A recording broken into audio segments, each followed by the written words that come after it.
Welcome to the TKES Effectiveness System orientation for the 2021-2022 school year. This orientation and updates are for all educators that are evaluated under TKES. The requirements for TKES are subject to change due to this school year and the COVID-19 pandemic. Let's review the three components that build the TKES evaluation with multiple data sources.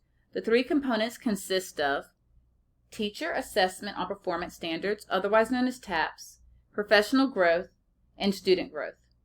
These three components all contribute to the overall effectiveness teacher measure. We will first focus on TAPS, the Teacher Assessment on Performance Standards, which allots for 50% of the evaluation tool. There are 10 performance standards in 5 domains serving as the basis of TAPS. These 5 domains, planning, instructional delivery, assessment of and for learning, professionalism and communication, and learning environment, include 2 associated performance standards. Performance standards are the major duties that teachers are expected to perform. You are rated on the 10 performance standards. Please email me if you would like a blue and yellow TKES reference sheet for a deeper dive of what the expectations are as it relates to the standards.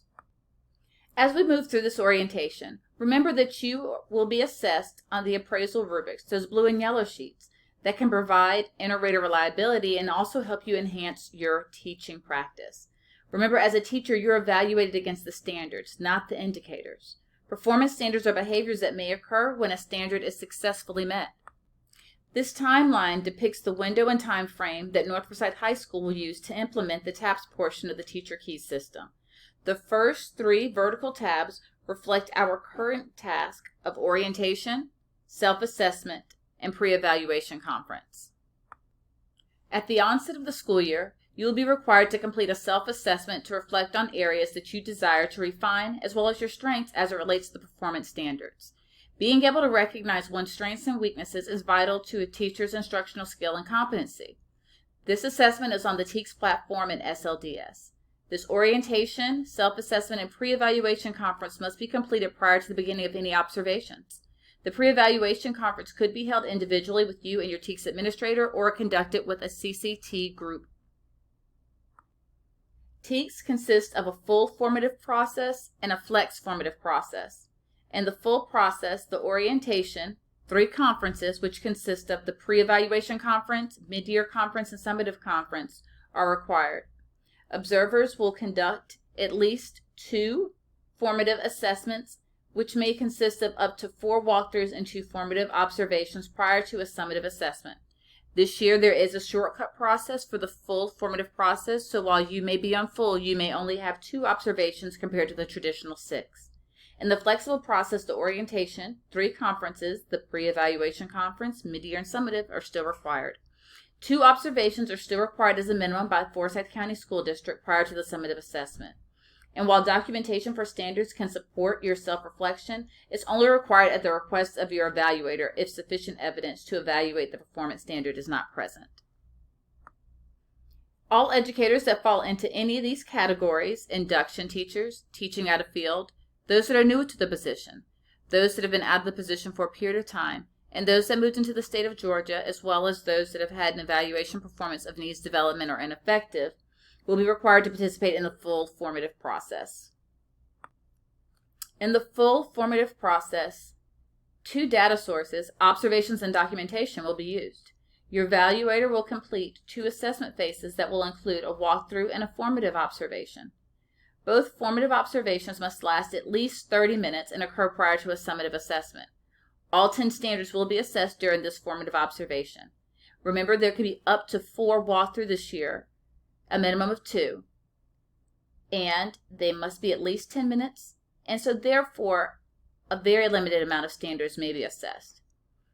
When your observer is able to look and set a rating, they will look at the totality of evidence and consistency of practice when providing a rating on the performance standards. Your evaluator is not required to meet with you after an observation. However, you are warranted written feedback on the SLDS platform within 10 days of your observation. Teachers that have been teaching for more than 3 years of experience and have earned level 3 or 4 on TAPS may participate in the flexible process. This requirement will consist at a minimum of at least 2 observations as defined by Forsyth County Schools. The majority of teachers in most schools fall into the flexible TAPS data source. Teachers not falling into the aforementioned categories will participate in the flexible TAPS process. 2 data sources will be utilized, again, observations and documentation. 2 observations will occur prior to a summative assessment. And as with the full process, your evaluator will focus on the totality of evidence and consistency of practice. Your observer is not required to meet with you after the observation, but feedback for both observations must be completed again in SLDS within 10 days of the observation.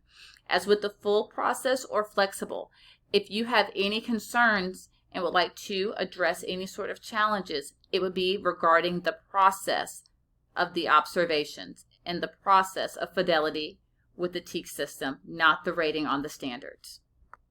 If a walkthrough observation and a formative are selected as just the 2 observations, then the walkthrough shall inform the formative assessment. Therefore, all 10 performance standards must be rated in the formative assessment process. But if the walkthrough observations are selected as 2 observations, then all 10 performance standards must be rated across the combination of both. At North Forsyth, we have traditionally focused on the first bullet using a walkthrough and a formative. So therefore, again, your walkthrough may not have all 10 standards observed, whereas your formative shall. As educators, you will be rated on a 4-level performance appraisal rubric that serves as a behavioral summary scale that guides your observer in measuring how effective you are on the performance standards. Qualitative descriptors are given at each level, as you see here. The next step in the TKES process would be the mid-year conference that can be held individually or with whole group based upon the needs of our staff. If a teacher needs support in terms of addressing weaknesses, an individual meeting could be held with you and your TKES supervisor, in addition to the group conference. These conferences will be held in December or January and serve as a progress check. After collecting information throughout the school year, your evaluator will provide a summative assessment for you. You will receive a rating on each of the individual standards to get a diagnostic profile of your performance for the year. Summative assessments will be completed individually, and they must be completed by June 15th. Summative assessments are also measured by the evidence, totality, and practice consistency. We will definitely have all of our summative assessments completed prior to the end of the school year. Professional growth is the second component of the teacher effectiveness system. Professional growth consists of 20% of the teacher's measure on TKES. It is measured by your professional growth goals or your professional growth plan.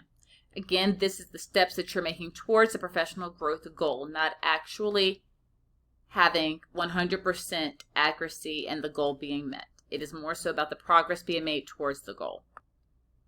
At North Forsyth High School, we've determined the criteria for rating this component based upon the evidence and the fruit of the labor of your CCTs.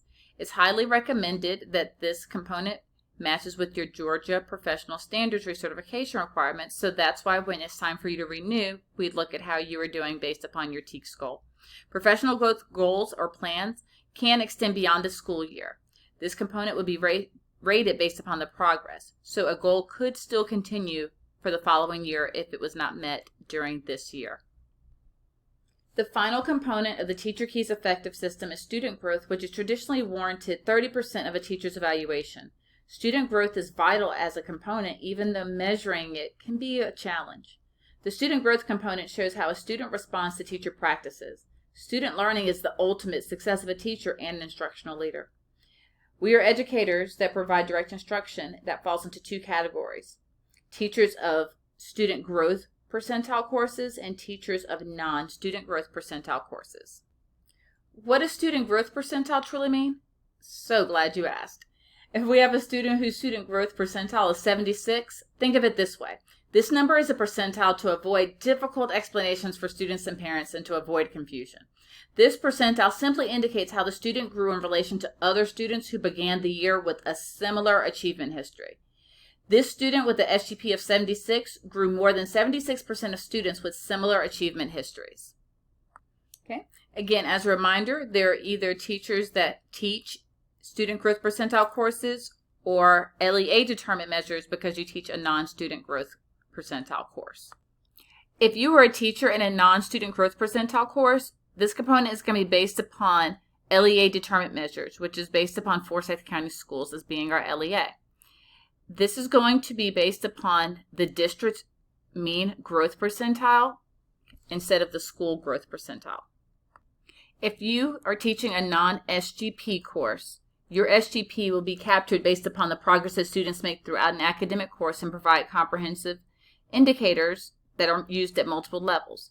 We will use the district mean of how the district grows to rate your student growth percentile. As it relates to professional actions as well as your TKES, you must do district roster verification. This will be conducted throughout the year and is vital so that it is accurate. Time has to be taken to ensure that your rosters are verified when requested by Dr. Archamba. While the TeacherKES effectiveness system is vital and important as it relates to providing evaluative measures, it's also important as it connects to recertification. The Georgia Professional Standards Commission has also updated their practices to involve professional learning for recertification as well. Your professional learning goals will be aligned with the North Forsyth High School School Improvement Plan goals, and it will also include your content collaborative team vision and mission work. While most teachers have professional learning goals, professional learning plans will be required for all educators that are in induction, teaching out of field, new to the position, out of the profession for a long time and returning, moving into the state, or had a prior evaluation rating of needs development ineffective or unsatisfactory. Your content collaborative team will be your professional learning community or one of your professional learning communities. It is vital that all educators understand that they are expected to actively contribute, to actively participate, and to develop their CCT norms and guidelines and protocols and output. Documentation will be loaded on the SLDS platform. Ms. Loftus shared a form earlier that can be used. Even if you do not use this form, you still have to have evidence of the work coming from your CCTs. After reviewing this presentation multiple times if need be, please reach out to me with any questions that you have regarding the TKES process. It is definitely possible that something has been missed, and if so, I apologize. So please feel free to come by my office or reach me by phone or email if you have any questions regarding the TKES process. If not, the next step will be completing your orientation, signing off on the platform, your self-assessment, and then your your pre-evaluation conference. Happy teaching.